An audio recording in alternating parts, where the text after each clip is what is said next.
పేదవాళ్ళ కోసమే మనం ఈ పింఛన్లు ఇస్తున్నాం. అదే మాదిరిగా సరే మీకు ఇల్లు లేదు, ఇల్లు కట్టేయమంటాం. మెయిన్గా మీకు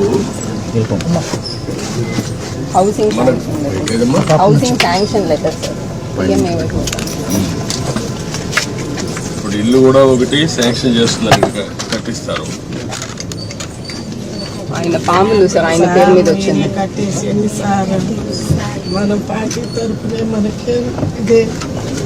ఇప్పుడు ఇది తీసుకోండి అమ్మా, మీరు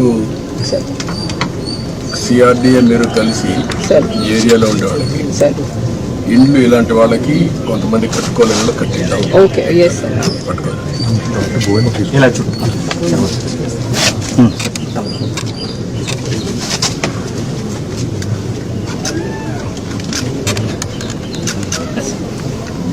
మనకి డీటెయిల్స్ ఏంటనేది so this is basically beneficiary lead construction sir. But మీరు అన్నట్టు ఇంకా వాళ్ళు కట్టలేకపోతే మనం పాలసీ ద్వారా ఇంకెవరి ద్వారా అటాచ్ చేయాలి సార్.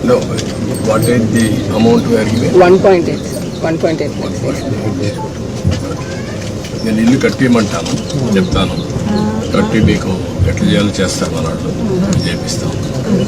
దానికంటే ముఖ్యంగా ఇప్పుడు ముగ్గురికి బెనిఫిట్ వస్తుంది. ఇంట్లో నీకు రాబోయే రోజుల్లో 4,000 వస్తుంది, ఆవిడికి 5,000 వస్తుంది,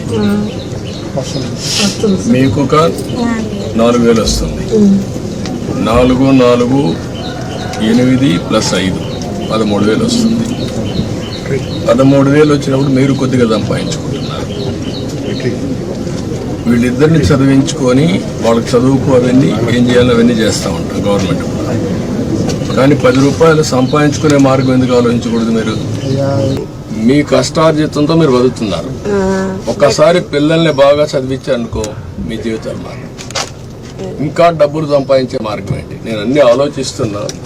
పేదరికం లేని సమాజం అంటే ప్రతి ఒక్కరికి కూడా కనీస ఆదాయం సంపాదించే మార్గం మీకు చూపించాలనేది నా ఆలోచన. లేకపోతే మీ జీవితంలో ఇదే మరికి పుడతారు, ఇదే మరి చనిపోతారు.